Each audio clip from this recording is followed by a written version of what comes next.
right here. The first one being the Arkham Knight, and what we know about him is he's the commander of this immense military force that has invaded Gotham City. So talk us through how the reality of his role in the game has influenced the design of him as a character. So his role in the game, like, ultimately, he works with Scarecrow to take down the Bat. Yeah. So his design was ultimately made just for that role. Yeah. Obviously, he's got a very military look to him. Yeah. Like, he's got the antennas that reflect the bat ears. Yeah. It's kind of a mockery of the Batman. Uh-huh. He can pull it off as well. He also has this visor that has all sorts of information about what's going on in the city. Okay. You know, like with all the drones are tracking everything that's happening in the city. Yeah. So that's his role. Right. And on the other hand, he's also a very military dude, right? So he's wearing this camouflage, and that's like, it's being cloned. So the message we're trying to send with this design is he's come back stronger than ever, meaner than ever. Yeah. It took ages to develop his face and the hood and the way everything works together. Like the skin he's got, and it's falling off with like strings, and he's got this evil look, like almost like you cannot have a real connection with his eyes. Right. He's always keeping himself inside. Yeah. You can see he wears all the fear toxin all around him. It's like that's his armor, that's also his weapon. He kind of wraps himself in fear toxin.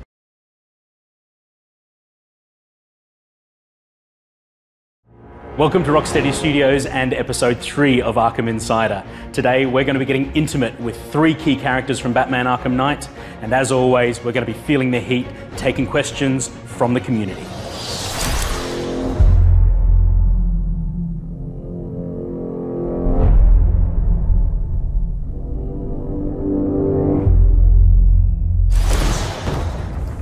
I want you to imagine a city. A city broken and crushed under our feet. Take that picture. Hold on to it. Go make it happen.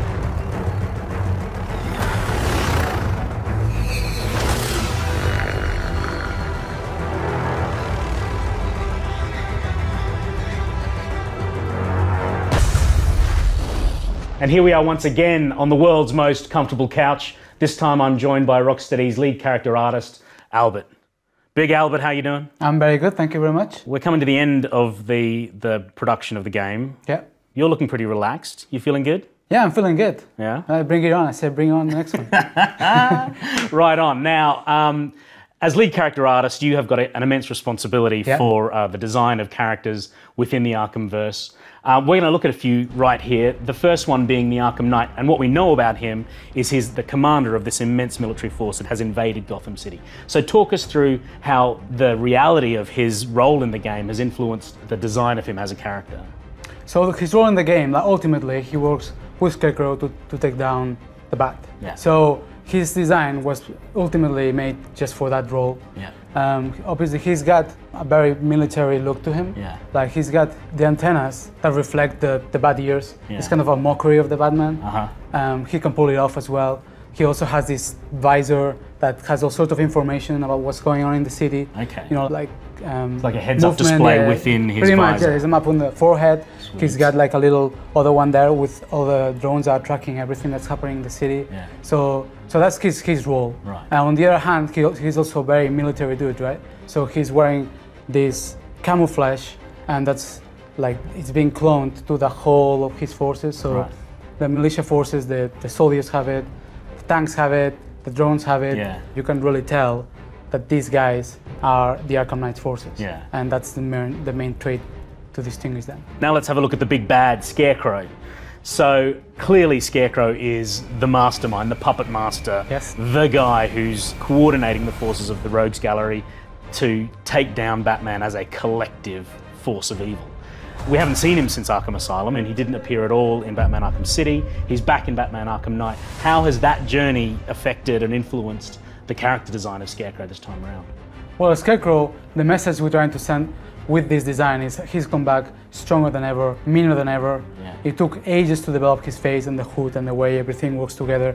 Like the skin is kind of melted with the rugged sackcloth, you know, like he's got, and it's falling off with like strings, and he's got this evil look, like almost like you cannot have a real connection with his eyes. Right. He's always keeping himself inside. Yeah. You can see he wears all the fear toxin all around him. It's like that's his armor. That's also his weapon. He kind of wraps himself in fear toxin. Yeah. And that causes so much threat, right? Yeah. Like if you take me out, well, something bad's gonna happen. Yeah. So it is very, yeah, that's pretty much it. Sweet. Now let's have a look at the big man himself. Batman in Batman Arkham Knight looks like he's ready for war. Talk us through the design of the new Batsuit.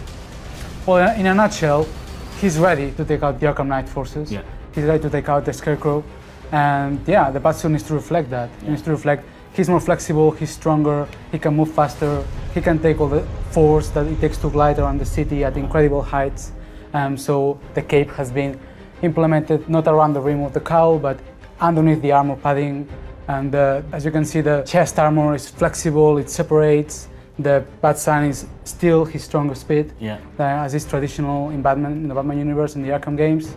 Shoulder pads, boots, gauntlets, that's like traditional Batman. So those classic features, but to this kind of heavily militarized level. Yeah, he needs to be heavily militarized. His design is to reflect that of the Batmobile. Yeah, because I think there's a real kind of connection and crossover between the design of the Batmobile and the design of this Batsuit that I just think marries perfectly. Yes, when we got the design from the Batmobile, we were like, we're gonna do a Batman that fits the Batmobile.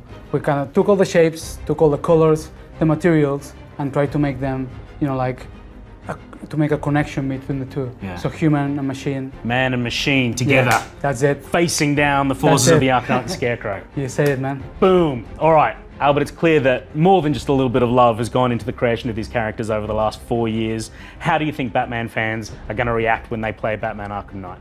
Well, we hope that they're going to love the designs. We always watch for what they say on YouTube, what they say in the forums, make sure that all the feedback is addressed as much as possible, because they are the people who know about Batman, right? Yeah. So I just want to make sure that everything is good with them, it's good with us, everyone's happy. So yeah, 4 years, this is it. A whole lot of love. Yep, a whole lot of love, man. That was Albert, the character king, here at Rocksteady Studios. We're joined once again by Ian Ball, lead designer. Of course, Albert is back. Question number 1 comes in from Brandon. Boom! And he asks, does the Batmobile get its own talent tree, like gadgets and physical abilities? Ian, this sounds like one for you. It is, and the Batmobile does have its own talent tree. You can upgrade the weapons, you can upgrade the different systems inside the Batmobile, which will allow Batman to eject higher and further out of the car quicker. Nice. Fire more weapons, upgrade the firepower. There's loads of different upgrades for the Batmobile. Just like Batman himself, the onboard weaponry, all of the systems, they've all got their own development trees. They do.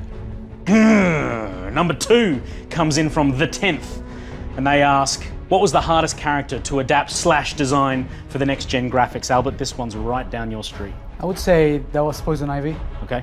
Getting that design to work in such realism, and then trying to get the subtleties on the skin and just trying to get that beauty and transfer it into the next gen without going too crazy. It was a real challenge. And it looks awesome. Thanks. Nice job. Question number 3, Headby asks, what was the design and decision-making process for the looks of the characters? Normally it starts with going to the design team and the script team, just seeing what's going on with the character, what story is behind it, what details can we get. Then we meet with the art director and we try to squeeze as many thoughts as we can, work on, like silhouettes, work on details, and then once we are hands-on, just keep on iterating through the character until the project's over, pretty much. Because you guys you've been polishing for what feels like years now. Yeah, it's been a long process. Nice. Tagger 101 comes at us with this. How hard was it to find a balance between Batman and the Arkham Knight ability-wise? Ian Ball. Batman and the Arkham Knight are very evenly matched. It's like the immovable object and the unstoppable force. They're clashing. Batman's got the Batmobile, the Arkham Knight has got his whole military force behind him. Something's got to give, but which way is it going to go? Thank you very much for hitting us with those. We will get around to answering each and every other question that comes in as soon as we can. I wish we could do this all day long, but we can't. That's it for this episode of Arkham Insider. Let us know what you thought down in the comments, and we'll see you next time. And until then, be the Batman.